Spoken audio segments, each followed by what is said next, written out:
Oke, Assalamualaikum warahmatullahi wabarakatuh. Selamat siang anak-anak. Oke, semua siap belajar ya. Oke, untuk hari ini kita akan belajar lagi bahasa Indonesia, khususnya terkait dengan sistematika dan kebahasaan proposal karya tulis ilmiah. Jika kemarin kalian sudah belajar terkait dengan menulis latar belakang, maka hari ini fokusnya ada dua, yaitu sistematika dan kebahasan proposal karya tulis ilmiah. Nah, lanjut ya. Nah, untuk sistematika penulisan karya tulis ilmiah itu umumnya ada dua. Jadi ini adalah sistematika KTI yang pertama, kalian bisa melihat sesuai dengan slide. Jadi kalian menggunakan urutan angka, yaitu konsisten pada urutan angka. Yang perlu diperhatikan di sini adalah penulisan bab di awal. Bab tetap menggunakan Romawi, ditulis di tengah, bold, dan kapital semua. Lalu dilanjutkan dengan subbab, penulisan subbab. Namun di sini untuk penulisan subbab yaitu menggunakan kapital di awal kata, tidak lagi di semua kata. Lanjut pada sistematika kedua. Sistematika kedua yaitu kalian memadukan penulisan huruf dengan angka. Untuk urutannya bagaimana, Bu? Kalian bisa melihat pada slide yang Budian berikan. Di situ ada tetap untuk bab utama menggunakan Romawi, diikuti huruf, angka, huruf, dan angka terkecil yaitu diberi tanda kurung.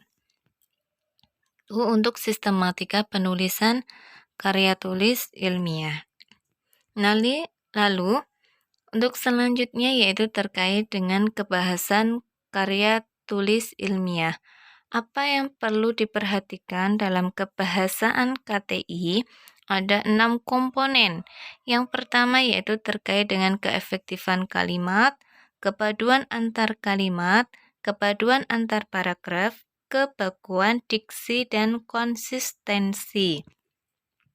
Sebenarnya secara umum ini sudah Budian pernah berikan pada semester 1 ataupun kelas 10 terkait dengan keefektifan kalimat dan lain sebagainya. Tapi di sini Budian tetap akan mengingatkan kalian, memberikan kalian materi sedikit ya, mengulas saja terkait dengan keefektifan kalimat. Apa yang perlu diperhatikan? Kalian masih ingat ada 5, yaitu terkait dengan sebuah kalimat harus memiliki minimal subjek dan predikat. Harus baku, harus hemat, artinya tidak memiliki penggunaan kata yang ganda, memiliki makna yang sama. Terus logis, artinya juga tidak ambigu. EYD, artinya menggunakan ejaan atau penulisan tanda baca atau huruf kapital dan lain sebagainya harus sesuai dengan pedoman bahasa Indonesia yang benar. Selanjutnya, ini ada contoh-contoh ketidakefektifan penggunaan kalimat atau maupun penggunaan tanda baca. Jadi ini adalah contoh-contoh yang Budian sering temukan pada penulisan karya tulis ilmiah. Jadi kalian bisa mempelajari sendiri ya. Di situ ada kesalahannya, ada pembenarannya, lalu alasannya. Selanjutnya, selain keefektifan kalimat, dalam karya tulis ilmiah juga harus memerhatikan yang namanya kohesi dan koherensi paragraf. Tapi mohon maaf, di sini slide-nya Budian tidak muncul ya untuk bagian dari kohesi dan koherensi, tidak apa. Nanti Budian jelaskan bahwa kohesi itu adalah kesinambungan paragraf yang dibuktikan atau bisa dilihat dari penggunaan konjungsi atau kata penghubung dan kata ganti. Sedangkan untuk koherensi itu adalah kesinambungan paragraf. Jadi kesinambungan paragraf satu dengan paragraf yang lain yang ditandai dengan kesatuan tema atau kesatuan topik pembahasan.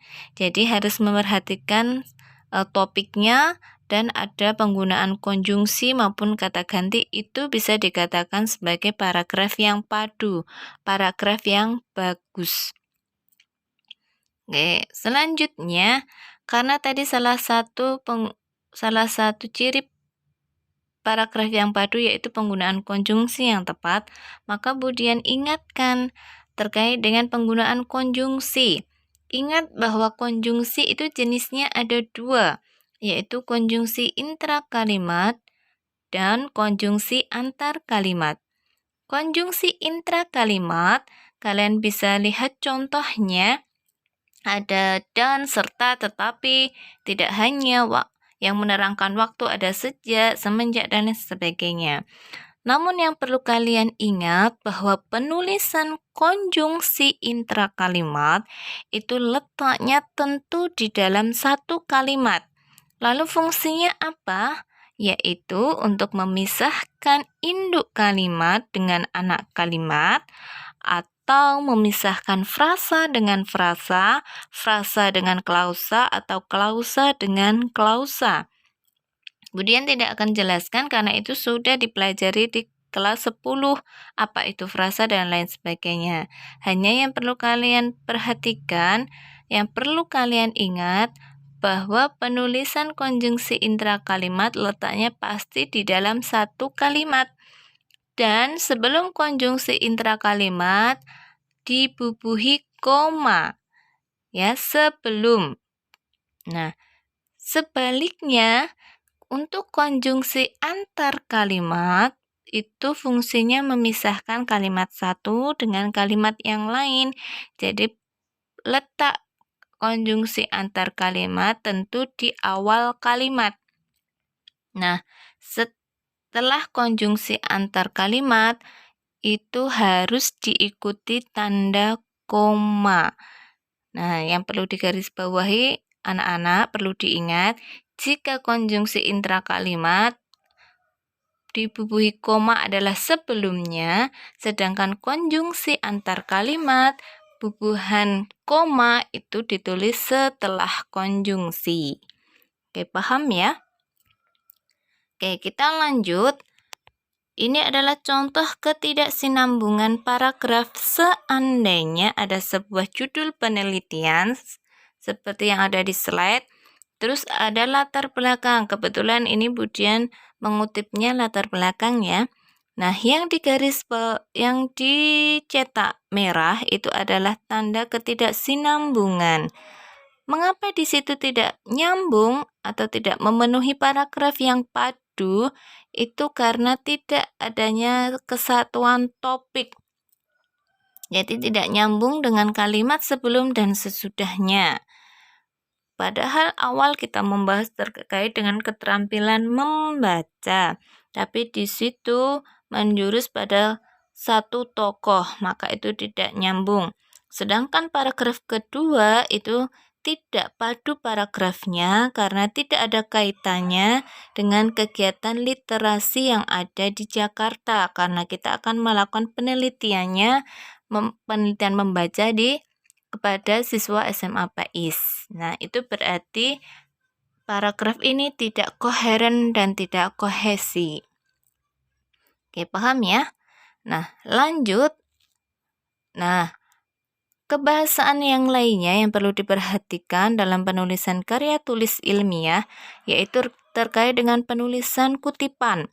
Sebelumnya mungkin ada yang bertanya bahwa, Bu, apa itu kutipan? Nah, kutipan itu adalah pernyataan yang ditulis oleh pakar atau ahli untuk mendukung argumen dari peneliti atau penulis. Nah, contohnya yang bercetak kuning ini adalah contoh kutipan. Jadi ini adalah pernyataan kalimat yang ditulis oleh pakar yang saya ambil untuk mendukung argumen saya terkait dengan penelitian saya. Itu ya. Nah, lalu apa yang perlu diperhatikan, Bu? Yaitu yang perlu diperhatikan adalah cara penulisan kutipan. Bagaimana caranya? Kalian bisa buka slide selanjutnya, yaitu, nah ini. Ini adalah cara penulisan kutipan. Ada 3 yang perlu kalian perhatikan adalah yang bercetak merah. Ternyata menulis kutipan itu nama, tahun buku yang terbit, dan halaman itu bisa letaknya di awal atau di akhir. Nah, jika di awal itu contohnya seperti 2 pernyataan yang di atas, dan yang jika ditulis nama di akhir maka ada di ketiga, panah ketiga. Itu adalah contoh penulisan kutipan dalam karya tulis ilmiah. Itu ya, paham ya? Nah, yang Sobandi itu adalah nama, buka kurung itu adalah tahun buku yang kita kutip. Terus 101 itu adalah halaman. Oke, terus tutup kurung pernyataan bahwa itu baru kutipannya atau kalimat yang akan kita ambil untuk mendukung penelitian kita. Oke, lanjut. Nah, kalau kita tadi sudah belajar terkait dengan menulis kutipan, argumen para ahli, maka itu harus sinkron atau identitas buku yang kita kutip itu harus ditulis pada daftar rujukan. Jadi antara kutipan dengan rujukan itu akan sinkron. Jika ada daftar buku di daftar rujukan, maka tentu harus ada kutipannya. Nah, kutipannya di mana? Terserah nanti kalian letakkan di bab 1, bab 2, atau bab 3, bab 4, bab 5, terserah. Nah, ini penulisan daftar rujukan dan daftar pustaka. Urutannya atau penulisannya bagaimana? Seperti yang ada di kotak hitam itu adalah penulisan dari daftar rujukan. Dan 5 poin ini yang perlu kalian perhatikan terkait dengan penulisan daftar rujukan. Ingat, judul buku harus ditulis miring. Nah, khusus untuk kota terbit dan nama penerbit dipisahkan dengan titik 2. Nah, contohnya lebih detail seperti ini. Ini ya, ini contoh saja, misalkan nama Budian Indriasari harus dibalik ya, Sari Dian Indria, terus tahun, judul buku, kota, dan penerbit. Nah, itu yang terakhir mengapa Bu itu titik-titik itu tandanya berarti nama penulisnya, nama buku yang menulis buku itu sama, maka tidak perlu ditulis lagi. Boleh menggunakan tanda strip seperti itu. Nah, apakah daftar pustaka itu harus dari buku saja? Tidak. Nah, boleh dari artikel, boleh dari koran. Lalu bagaimana penulisannya? Contohnya ada di slide. Kalian perhatikan benar terkait yang dicetak merah dan yang bergaris yang ditulis miring. Jika dari artikel atau jurnal atau koran, maka diperhatikan harus ada kapan mengakses atau mengunduh kutipan yang kalian ambil. Nah, gitu ya. Nanti diperhatikan dengan baik. Lanjut. Nah, ini sudah terakhir. Maka selanjutnya adalah kalian menguji kemampuan kalian dengan mengerjakan slide ini dalam waktu 7 menit. Coba kalian analisis kalimat-kalimat yang Budian berikan ini sudah efektif atau belum. Jika sudah, kalian centang iya, kalau belum tidak, lalu alasannya apa. Itu ya, dalam waktu 7 menit. Jika kalian bisa menjawab ini semuanya, maka berarti kalian berhasil dalam kompetensi kebahasaan dan sistematika dari karya tulis ilmiah ini. Nah, ini adalah Uji kemampuan selanjutnya adalah oleh-oleh atau tugas kalian di rumah. Kalian kemarin sudah membuat latar belakang, maka tugas selanjutnya adalah kalian menyunting latar belakang dari teman kalian. Itu ya. Nanti cara penyuntingannya akan Budian berikan lembar kerja yang akan Budian berikan lewat WA. Oke ya, paham ya? Oke, kalau sudah, Budian akhiri. Semoga materi kali ini bermanfaat dan kalian tetap semangat belajar dan menjaga kesehatan. Budian akhiri. Assalamualaikum warahmatullahi wabarakatuh.